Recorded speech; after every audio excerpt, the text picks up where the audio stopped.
अस्सलामु अलैकुम नाजरीन, आज फिर ज़रा गौर कीजिएगा कि किस तरह काफिर मुसलमानों को एक दूसरे के हाथों हलाक करवा के कमज़ोर करना चाहता है। इस क्लिप को ज़रा गौर से देखिएगा। हमें ज्वाइन करेंगे वाशिंगटन से माइकल शॉय, जो एक सीनियर CIA ऑफिसर थे 2004 तक। आपका 22 साल का तजुर्बा रहा है एजेंसी में, जिस दौरान आपने उसामा बिन लादेन ऑपरेशन में पैकिंग यूनिट को संभाला। तो माइकल शॉय, एक हाथ पे आपके सामने इस्लामिक स्टेट्स की वीडियो है और दूसरी जानिब US का कहना है कि उन्होंने मजीद 20 एयर स्ट्राइक दागे हैं सीरिया और इराक की जानिब। साफ सीधा बताएं कि कौन जीत रहा है। ये लोग तो हमें लोहे के चने चबा रहे हैं। यूनाइटेड स्टेट और US के एलाइज वेस्ट में बुरी तरह मार खा रहे हैं हर जगह, चाहे वो अफ्रीका हो या इराक या सीरिया या अफगानिस्तान।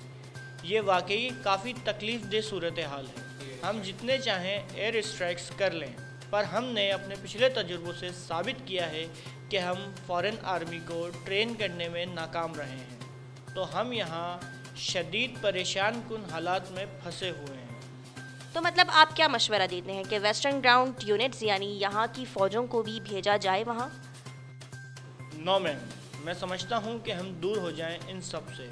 वो हालात तो बहुत आइडियल थे जब ISIS बगदाद में बढ़ रही थी आगे, जब सुन्नी शिया को मार रहे थे।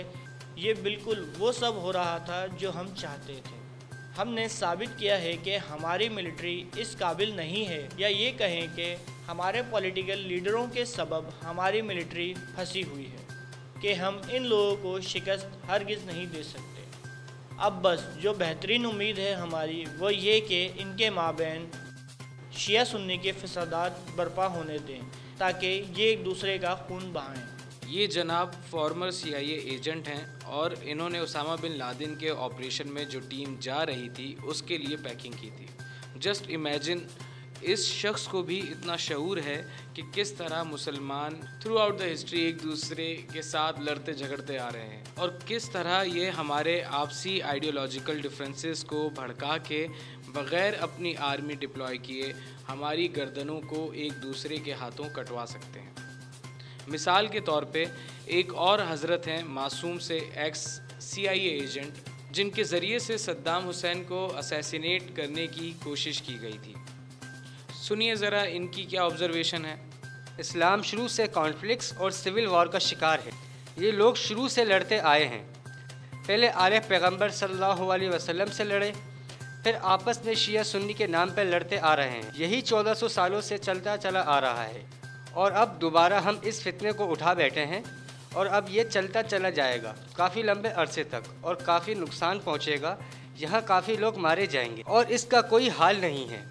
और इस सब के लिए आप हमारे प्रेसिडेंट को ब्लेम नहीं कर सकते। ये हमने पैदा नहीं किया है। ये एक कॉन्फ्लिक्ट है जो कि मुसलमानों के दो ग्रोहों के दरमियान, जिनके बिलीव्स एक दूसरे से उलट हैं, और ये दोनों कभी एक जगह आके बैठ नहीं सकते, at least for a very long time. पिछली ऐसी कई मिसालें आपके सामने हैं। आप अच्छी तरह देख सकते हैं कि किस तरह ट्रेंड और फंडेड नुसैरी उलमाओं को बाकायदा अपॉइंट करके मजलिस मुनक्किद करवाई गई, जिसमें शिरकिया कलमात का इस्तेमाल या सहाबा कराम और उम्मुल मोमिनीन की शान में गुस्ताखी की गई। फिर किस होशियारी से वो मामलात बढ़ा चढ़ा के सिपा साहबा, लश्कर तैयबा या अलकायदा या ISIS की कोर्ट में रखवाया गया, जहां से फिर बाकायदा नुसैरियों के बजाय शियाओं के ख़िलाफ़ फतवा जारी होता है, जो फिर फितना, फसाद और खून रेज़ी का सबब बनता है। फ़िलहाल हम मज़ीद डिटेल में नहीं जाएंगे इराक़, ईरान, शाम, लिबनान में क्या हुआ, कैसे हुआ, पर जो अब पाकिस्तान में होने जा रहा है या जो कोशिशें यहाँ पे जारी हैं वो ये फ़साद है। हमारा तालीमी स्टैंडर्ड हमें बाखूबी मालूम है किस तरह इकोनॉमिकली हमें तोड़ा गया, जिसकी लाठी उसकी अदालत, और वो भी बेचारी कमज़ोर, सबूत गवाह सब छोड़ वकीलों की मोहताज। असेंबलियों में भी रिश्तेदार भरे हैं ऐसे जिन्हें कुल तक पढ़ना नहीं आता और ना ही दुआए कुनूत की खबर। बिजली हो या पानी, रेलवे हो या एयरवे, KDA हो या KMC, हर सिस्टम में करप्शन कहीं ना कहीं मौजूद है। ऊपर से सूदी कारोबार, बेहयाई और शराब नोशी के परमिट्स ने इस्लामिक रिपब्लिक ऑफ पाकिस्तान को पहले ही खासा ज़ख्मी कर रखा है।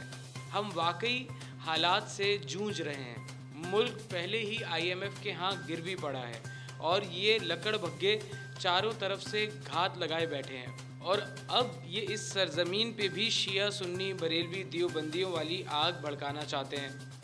ہماری پوری کوشش ہوگی کہ ہم یہاں یہ فساد برپا نہ ہونے دیں۔ اس جزا کے دن پر ایمان رکھیں اور لڑائی جھگڑے سے اجتناب کیجیے، ایک دوسرے کے لیے دل میں جگہ قائم رکھیں اور صبر و تحمل کے ساتھ پیش آئیں۔ ایسی پوسٹ، ایسی بات ایوائڈ کریں جس سے آپس میں نفرت پروان چڑھے۔ اپنے آپ کو ایک مذہب، ایک قوم کا حصہ سمجھیں اور خودارہ تعصب سے باز آ جائیں۔ اسی اپیل کے ساتھ اجازت دیجیے، اور مزید جانکاری کے لیے دیکھتے رہیے سینہ سپر۔